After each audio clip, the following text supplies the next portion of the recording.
नमस्कार दोस्तों, स्वागत है आप सभी का फिर से हमारे चैनल भक्ति की दुनिया में। भगवान भोलेनाथ और माँ भगवती आप सभी पर अपनी कृपा दृष्टि बनाए रखे।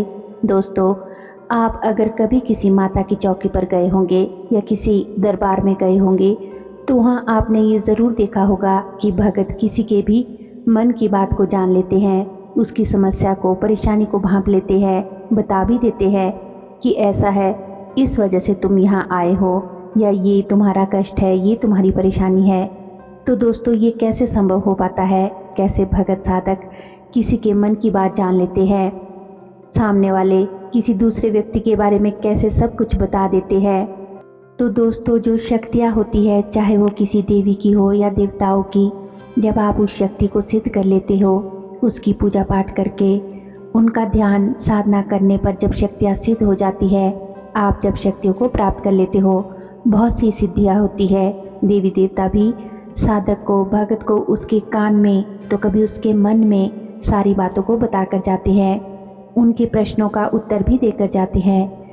लेकिन ये संभव कैसे होता है? दोस्तों, आज इस वीडियो में हम इसी विषय पर बात करेंगे कि जो भी देवी देवता है वह आपके मन में कैसे आपके प्रश्नों के उत्तर देते हैं। लेकिन वीडियो में आगे बढ़ने से पहले, आज आप हमारे चैनल की वीडियो पहली बार देख रहे हैं या फिर हमारे चैनल पर आज आप पहली बार आए हैं, तो आप सभी से मेरी रिक्वेस्ट है कि चैनल को सब्सक्राइब ज़रूर कर ले और बेल आइकन को प्रेस करके ऑल पर भी क्लिक कर लीजिए। वीडियो बहुत ही महत्वपूर्ण है दोस्तों, इसलिए वीडियो को अंत तक ज़रूर सुनिएगा, तभी आपको वीडियो अच्छे से समझ आएगी। वीडियो पसंद आए तो वीडियो को लाइक करें, कमेंट करें और ज़्यादा से ज़्यादा अपने दोस्तों और रिश्तेदारों के साथ शेयर भी करें। तो चलिए वीडियो में देरी ना करते हुए आगे बढ़ते हैं। दोस्तों, पहली बात तो ये कि शक्तियों पर विश्वास रखना ज़रूरी है। आप जिस भी शक्ति की पूजा करते हो, वो शक्ति हमेशा आपके हृदय में निवास करती है, हमेशा आपके साथ रहती है, हमेशा आपकी पुकार और आपकी विनती सुनती है और हमेशा आपकी पूजा स्वीकार भी करती है, आपके भोग को भी स्वीकार करती है और आपके संकटों को दूर करती है। आपकी जो भी परेशानियां आपके जीवन में आती है, उससे बाहर निकालने का रास्ता भी आपको अपनी शक्ति के द्वारा ही मिलता है। दोस्तों, अगर आपको अपनी शक्ति पर विश्वास नहीं है तो आप कुछ भी हासिल नहीं कर सकते, क्योंकि मानो तो मैं गंगा माँ हूँ और ना मानो तो बहता पानी। शक्तियाँ विश्वास करने पर ही काम करती है। तो इस तरह से आपको अपनी शक्ति पर विश्वास रखना चाहिए।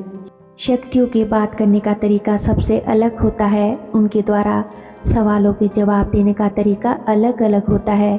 ऐसा नहीं है कि आप शक्ति से कुछ पूछेंगे और वो शक्ति आपके सामने साक्षात खड़ी होकर आपको सब कुछ बता देगी। ऐसा सब कुछ नहीं होता दोस्तों। आपको उनके हाव भाव, उनके संकेतों को इस प्रकार से समझना होगा जिस प्रकार से आप किसी दूसरे देश में चले जाते हैं।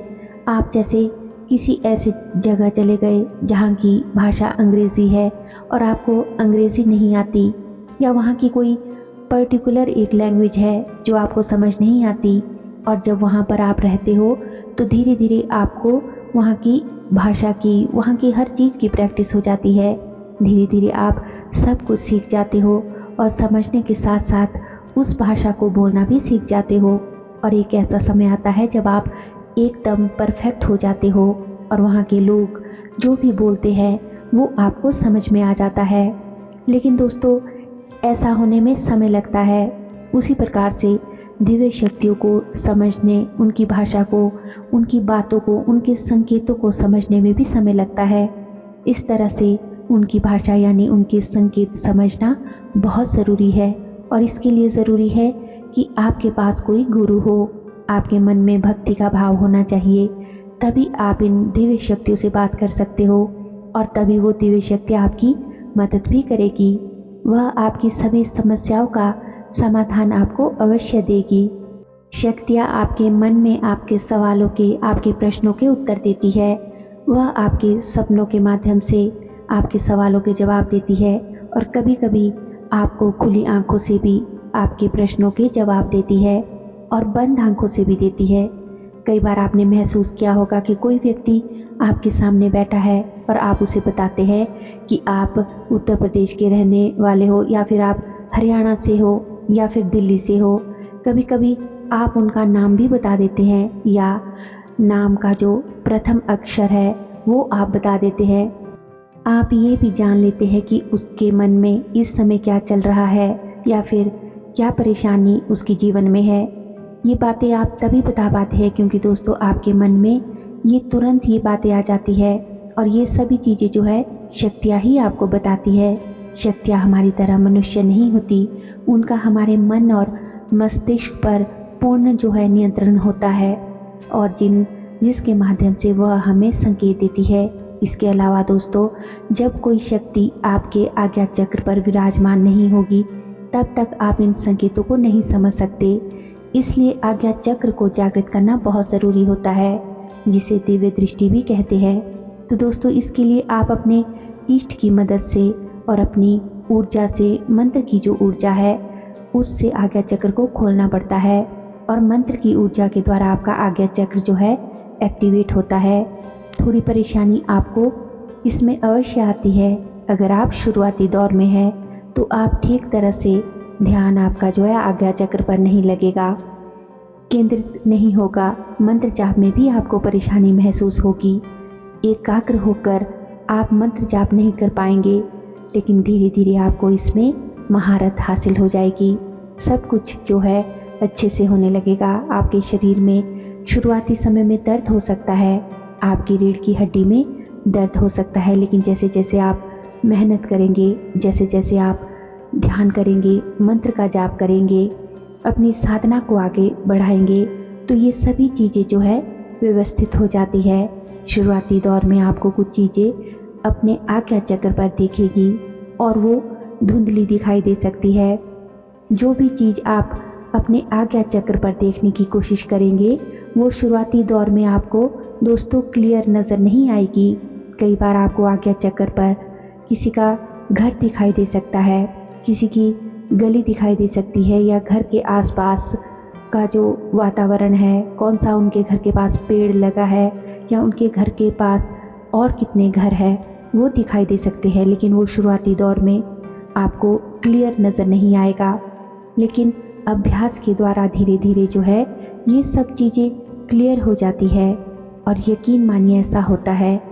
धीरे धीरे अभ्यास करने पर जब आपको चीज़ें और ज़्यादा क्लियर दिखनी शुरू हो जाती है तो यदि आपके पास कोई व्यक्ति आता है और आप बिना उसके कहे ही उसके बारे में सब कुछ बता देते हो कि उसके मन में क्या प्रश्न है, कौन सी समस्या है और आप उसकी समस्या का निवारण भी बता देते हो।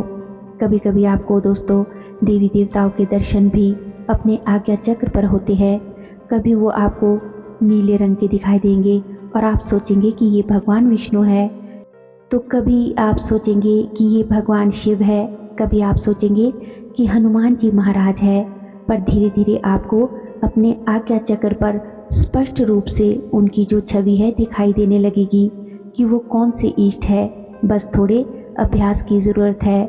दोस्तों जो शक्ति आपके आज्ञा चक्र पर विराजमान है वह आपके मन, आपके कान और आपकी आंखों को नियंत्रित करती है और इन्हीं कानों की वजह से आपको आपके मन में विचार आते हैं। सामने वाले व्यक्ति के लिए जो भी विचार आपके अंदर आते हैं आप उन्हें बताते हैं और वो बातें सत्य भी निकलती है, क्योंकि शक्तियों के द्वारा वो चीज़ें आपके मन के द्वारा बताई जाती है। इसके लिए आपको एक चीज़ का ध्यान रखना है दोस्तों, आपको अपना मंत्र जो है आप जिसका जाप करते हैं उस मंत्र को आपको कभी नहीं बदलना है।